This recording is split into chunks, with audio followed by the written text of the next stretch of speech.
Morning, everyone. How's it going? It's good to see you all. My cleaning crew is still here, so there may be some noise in the background. I apologize if it gets too distracting. Hopefully it won't. Let's take a look at what's happening, how we're starting out this morning. We'll take a quick look at futures. S&P up a baby amount, NASDAQ down a tiny bit, Dow up a little bit more, still in the random area.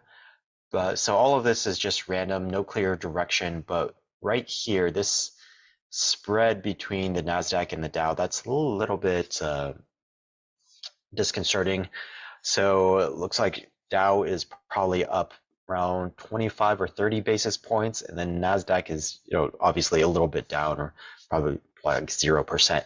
So that's a kind of big spread. We normally don't see that big of a spread between the NASDAQ and the Dow.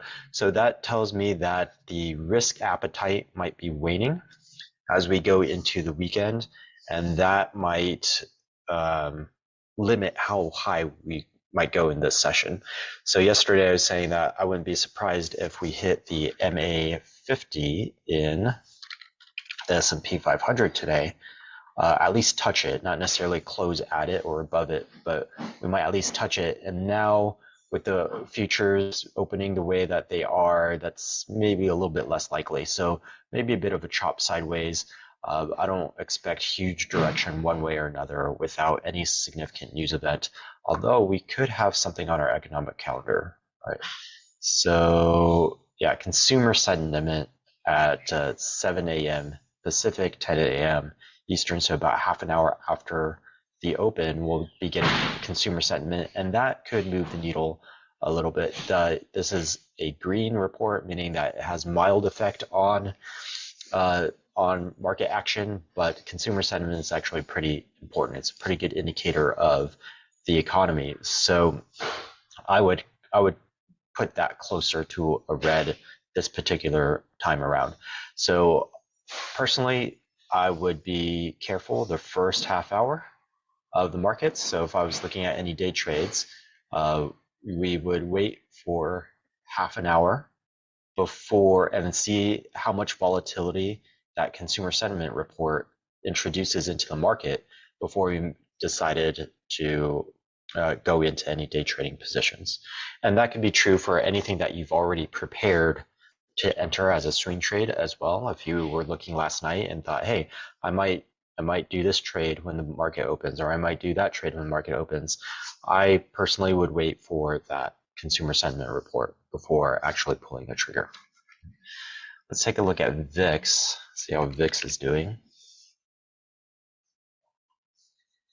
Okay, so we came down up a little bit the last couple sessions, but really just kind of consolidating right here. So we'll see. We'll keep an eye on this. If so, VIX might be something that you watch on a minute-by-minute basis, and if you start seeing it trend upwards, you can tell that there's going to be pressure to the downside for stocks, for the overall indices. Let's take a look at our treasuries. So treasuries, I should look at the ZBs.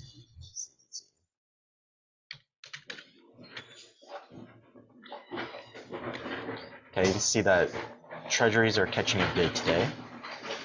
So we are significantly up from the night session, although it did trade down over the course of yesterday. We're trending back up. So something that's interesting that's happening in the markets are with the yields going up, basically prices down, yields up, that is sort of a proxy for rising interest rates. So as long as yields go up on their own and the market sells down, so the prices go down, the yields go up, I think we will have a similar effect as raising interest rates. And this is why in our Fed Watch we're seeing decreasing percentage or probability that the Fed might increase interest rates in November. And then in December, it's still quite low as well. It's still in the 27 range. So unless we see the bond market moving higher, The chances of those interest rate hikes are still low and muted. Yeah.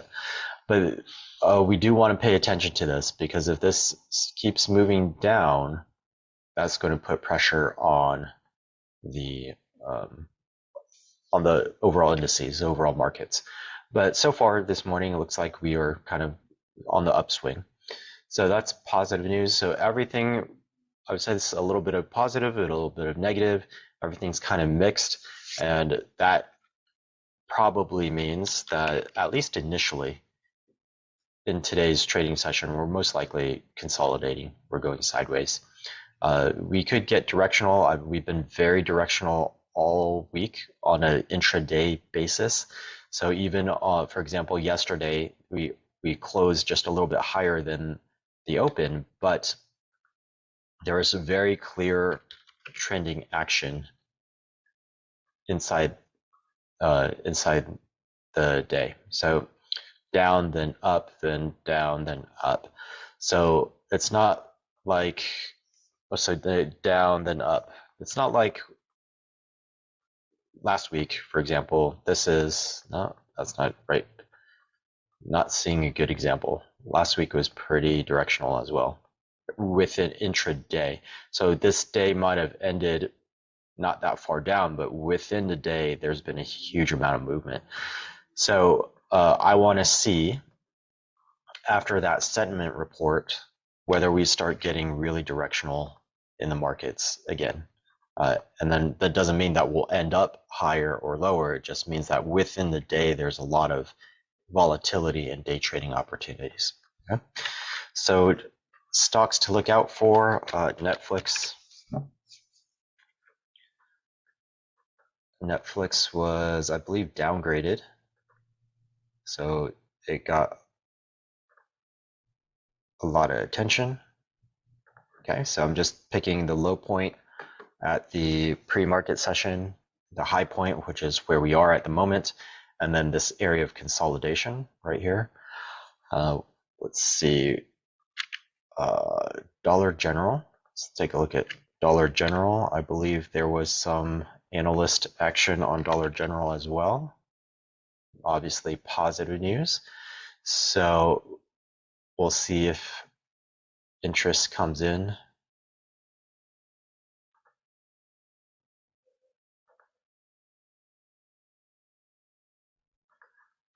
Okay, and then Tesla. Tesla, recently, I like to just keep at least one, that we're looking at very regularly. And Tesla tends to have plenty of action. So Tesla's gonna show up on our list quite a bit.